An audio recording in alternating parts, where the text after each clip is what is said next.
on, Hobby family? It is your boy K-Dub. This is K-Dub's High Five, 5 rapid fire questions with your favorite hobby faces. And today I bring in an 18-plus year writer for sporting news.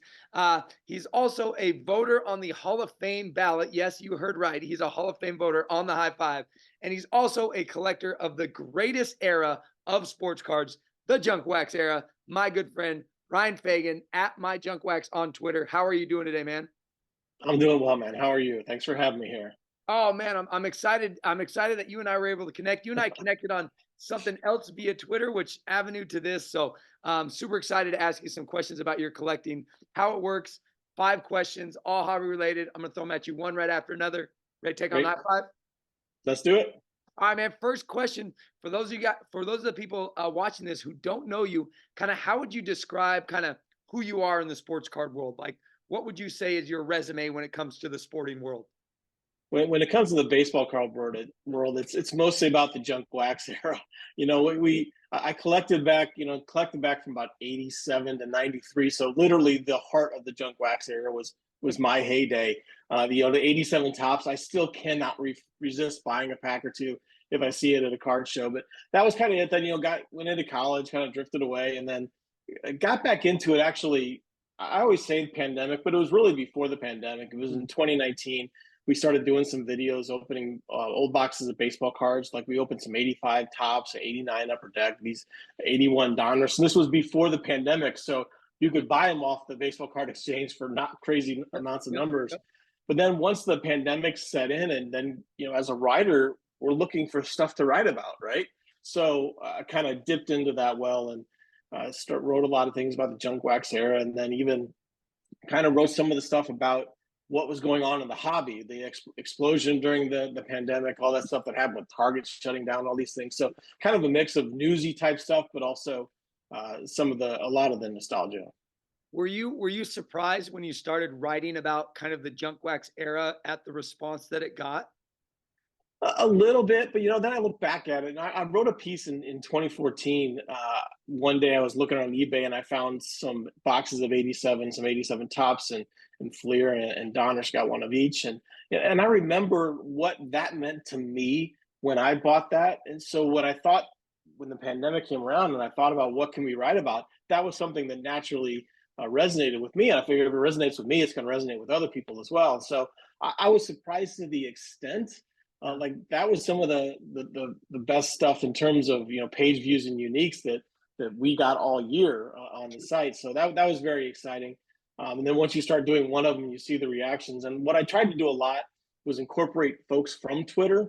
Yeah. I put out a call out, hey, are you a fan of this era of cards? Hit me up. I've got some questions for you. So really tried to get people involved. So it wasn't just my opinion, because who cares? But when you see the people and they're in this article and you get their opinions, I thought that was a fun element that I wound up lucking into adding. For sure, for sure. Well, if you're watching this right now, we're going to talk a lot about the junk wax. So if that's a time period that you enjoyed, I encourage you guys, stay tuned because we got a lot of junk wax to talk about.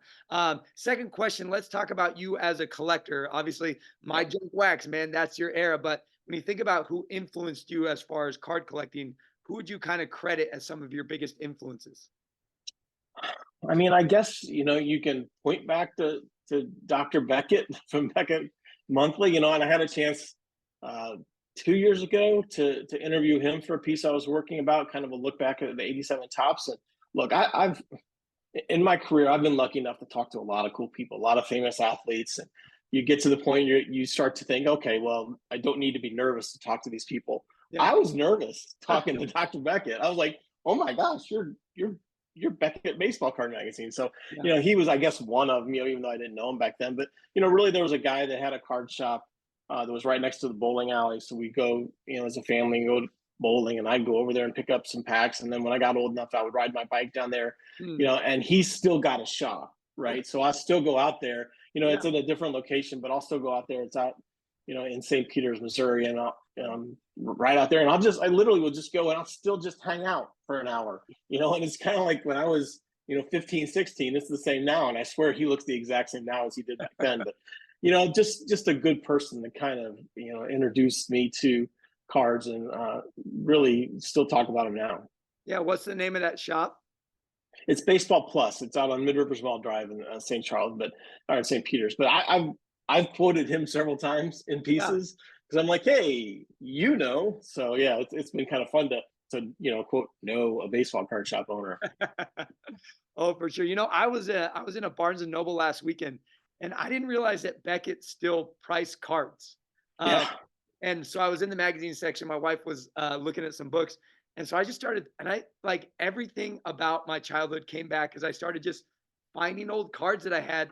Nowadays with the eBay copying and stuff, that's kind of the route. But right, it was super fun to look back and think about those cards that I had and look them up and see the little arrows going up and the arrows going down. It was really kind of refreshing and really kind of reminded me of what the hobby is and the fun that you can right. have, just reading through magazines. That's when I learned how, the basics of economics and investments is from Yeah. Beckett magazine. So that's really neat that you got to meet him. What was a highlight from you when you got to talk with him? The funny thing is I had reached out to him for an interview for that story, and he's got a podcast, and so Okay. he thought he was talking to me for the podcast, and I thought I was interviewing him for this article, and we were like, wait, what exactly is happening here? But we got it sorted out, and he wound up piecing together some of the stuff that he asked for his podcast, and I got the questions that I asked for my article. But yeah, that was a funny little wrinkle to it. But yeah, it was really, it was cool. It was just fun talking with him about the industry. I mean, because who knows more than he does. Oh, absolutely. That's really cool. I would love to maybe when we get done with this, you can send me a link to that. Yeah, sure. In our interview too. That I mean, it'd be really cool to just hear his thoughts on. I would love to hear his thoughts on today's, like what today's happened in today's hobbies. So Yeah, you'll be shocked, but what we were talking about was the junk wax era. oh, good, which is what Yeah, you should have been talking about. So yeah. all right, man. Well, let's get into the third question, which is always a favorite on the high five. When you think about the grail card for you, like the card you've always wanted, or maybe you have it and you'll never let it go, like what is that card for you and why? Well, for a long time, I mean, look, even and this is going to sound impossible, but growing up in the junk wax era, buying as many cards as I did, I never got the '89 Upper Deck Griffey ever. Like I bought so many packs. I had 24 Carlos Quintanas, right? The star rookies. I couldn't get a Griffey. And even when we were doing the thing in 2019 where we were opening boxes of cards, we got an '89 Upper Deck. No Ken Griffey Jr. So that was the one that I had for a long time. And then I went on the podcast of Shea Lopez and talked about that because he asked me the question. And through Eric Hecker and the Random Act of kind a rack of the day, oh my they gosh, sent me one, and I couldn't believe it. It just showed up one day. I was like, wait, because like he wrote a little note, and the card was obscure. And he's like, I know you've always wanted this card, and I'm just sitting there thinking, no way, this is not the Griffey, and it was. And so so that was one. And if there's another one, it's probably growing up in St. Louis. You watched Ozzie Smith, right? That's what you did. He was everybody's favorite. So the 79 Topps Ozzie is one. I almost bought it a couple times, but I feel like that year, especially that card is so off center. I if I'm going to buy one, I want it to be at least somewhat centered. So at some point I'll get it. And I've watched so many auctions and whatnot. But yeah, that was a card. I've bought several of the 80s and 81s, but I'll get the 79 one day. I'm always shocked at the price of Ozzie Smith's autograph. I know that he signs a lot and he's been around forever, but I see his autograph on eBay and on Twitter, and it's almost like insulting sometimes to see the prices for it. As far as what he meant to the game and how big his name is, and you got these rookies who've never played for their autos going 10 times what you can get one of the greatest shortstops to ever play the game. It's a bummer. So I think part of that is because kind of what you mentioned, like he never turns anybody down, right? He'll go to spring training and he'll sign as many autographs to spring training as any of the players. And so, I guess it's kind of a scarcity demand type thing, but he wants his fans to be happy. Yeah. And a cool thing, the 89 UD Griffey rookie is my favorite baseball card ever. And mine was a rack as well. So nice. That's awesome. It kind of makes it that much more special. In your collection, knowing that someone else was like, "Hey, you need this card." It's a great card to have. But the fact I've always wanted to pull one myself. That was always the grail for me.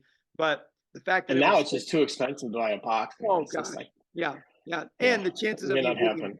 the chances of you getting one, but also getting one that'll 10, I mean, Right. not worth the investment or the money. um, Right. all right, well, let's talk about the product, man. And maybe we've already hinted at it. You got all the money in the world. You can rip any box you want. One box. What box are you going to grab to rip and why? I mean, if we're gonna do, if money is really truly no object, it's No gonna be option. the 50. It's gonna be the 52 tops, right? The Yeah. idea uh, of getting a mantle. I mean, it's just I loved reading about Mickey Mantle. I was one of those kids that by the time I would ride my bike up to the library and I would go straight to the baseball section. Right, Yeah. I would read every book. It was to the point that I didn't even bother going back to the sports section. I just went to the new releases because if it wasn't a new release, I'd already read it. And so the Yeah. legends of this kid from Commerce, Oklahoma, the Commerce Comet, and Mm, all these things, read about him forever. yeah. I didn't grow up a Yankees fan. I grew up in the Midwest, but Yeah. Mantle was a guy that just the legend and the way people talked about Mickey Mantle, the fact Yeah. that he was a switch hitter, and I would do that too when I was growing up Mm, because I was naturally right-handed, but we had in our backyard there was a big giant maple tree yep. in left field. I So got and we you. just got to play it as it was a play it as it lies thing. So if you Yep. hit it in the tree, you might get out because it might fall down. So I learned to hit left-handed, and so I Wow. could be Mickey Mantle and these things. So yeah, so if money is really no object, it's got to be the 52 tops. And it's history in a box, you know what I'm saying? Yeah, It's the baseball card. I mean, I always say that the Griffey is the most important card in baseball just because I like to stir things up, but in all actuality, it's that mantle. yeah, I So think it's so. literally history in a box. So, all right, well, let me finish out with this. My junk wax is your Twitter handle.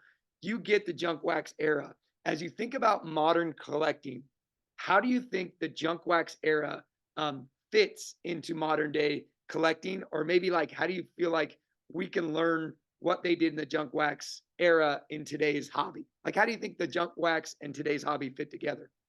It's a weird combination, right? Because it's not worth anything, Yeah. right? You buy a box and you try to sell singles, it's just not going to happen. So it's to the point that it's not even worth it. But it still holds this nostalgia, this value in a way that is just so weird for today's collecting, for today's state of the hobby when everything is scarcity and numbers and Mm, prices are just insane. But it doesn't have that value. It has the other value, and you can see it in the way that people respond. Like, look, I had my regular Twitter account is just my name, Ryan Fagan, and I did baseball card stuff on there for a while. And mm, then it got to the point that it was so overwhelming the response. I mm. got people saying you need to just take this separate, right? And so that's when I was like, all right, I need to do something else. It's just what I want to do with the collecting industry and collecting hobby. And so that's when I came up with the My Junk Wax. I've workshopped a lot of different handles, and some people, quite honestly, had the ones that I wanted. So this wasn't the first one. But that kind of speaks to it too, is that so many people had handles that were about junk wax, but it feels like there's just always room, right? Because it's a love of this element of the hobby that's never going to go away for a group of folks that are my age and a little bit younger, a little bit older. Yeah. It's this piece that harbors this, because like even the older stuff, right? You get into really the early 80s, if you're looking at 80 and 81, and then the 70s, 60s, those can be worth some money. Yeah. And then you have this era where nothing's worth anything unless you get like a Topps Tiffany Yeah. Barry Bonds, or something like Fleer glossy Bo Jackson and whatnot. And then there was that weird era after that, and then now everything's worth everything. So Yeah. Yeah. it's this weird place in the history of the hobby, but it's just, and there were so many Hall of Famers, there's so many great players, there's so many rookies that I think it really is just kind of held up that nostalgic value for whatever that wants to be. I think that part of it's held up really well. I'm 100% with you. I think, the monetary value is what a lot of collectors today are after, but Right. the true heart of the hobby is the junk wax era, because that's when it really kind of ignited this love for sports cards worldwide. And so I think there's always going to be that draw to that because of the piece that it has in a lot of our hearts. So that's great. I want to ask you one question. Yeah. Bonus here, because I know you got a ballot, man. You got a Hall of Fame ballot. How did your love for the junk wax era influence your Hall of Fame voting, or did it? I mean, did you have to separate the two, or was there a little bit of draw because of your love for that era of baseball? Yeah, I mean, in the job that I've held, I learned quickly you have to kind of separate things. And I'll Mm, say this: even my first job was out of undergrad was covering high school sports, right back in the city where I grew up. yeah. And one of the teams I covered was my brother playing football, and like his football team at St. Charles High, like they won the district title, they won the conference title his senior year for the first time in like 17 or 18 years, right? Wow. So they were really good, and it was this big thing. But to try to cover his games objectively kind of let me be like, okay, there's this split. You can look at it one way. Yeah. That said, when it comes to the Hall of Fame and junk wax era, the first ballot I had was the one where Tim Raines got in, right? Okay.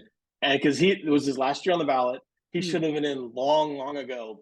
I hate that my first vote helped Tim Raines, this guy who was a great part of that junk wax era, get in. I mean, that was really cool, to get the chance to look at some of these guys that you watch back there, and there weren't a lot of them that I got a vote for from the junk wax era because most of them had gone in before then. Raines was one of the outliers because I will never understand why it took so long for Tim Raines to get in the Hall of Fame. In my mind, he was an easy yes, yeah. but clearly, look, to get 75% of anybody people to agree on anything is tough, and that's what it takes to get into the Hall. So maybe that's it. But yeah, I mean, the chance to get to vote and to objectively look at some of these guys, and sometimes you look at these players that you're favorite, and it's a no, and you just like, and it hurts, and I hate it sometimes. Like having a ballot, it was a lot of fun the first several years, but it can be a challenge. There's no doubt about it. Sure. Well, man, I love it. It's really cool to hear, and I mean the fact that you got to check a box for one of those legends is pretty dang cool. So, all right, man, we cleared the list. We can high five, throw it Great. up, high five, throw it up, and high five, boom. There you go. Hey, you mentioned your other Twitter account. Is that just at Ryan Fagan? Yeah, just at Ryan Fagan. Yep. Perfect. All right. He's also my junk wax on Twitter as well. So make sure you follow him on both. I will link that all in the description of this video. Also, please subscribe to the channel, Dizzy Dub One. Follow me on Twitter at Mr. K-Dub. Also, shout out to our high five endorsers this season, Midwest Box Breaks and LJ's Card Shop. Always remember, my friends, be the good in the world. Ryan, thanks so much. This was awesome. I mean, Yeah, it was a lot of fun. What I love talking about. So I like talking about the other hobby stuff too, but this is my era, and a lot of the stuff you said just resonated in my heart. So thanks so much for being a part of this. Appreciate it. Thanks for having me. All right, y'all take care. We'll see you next time on the next High Five.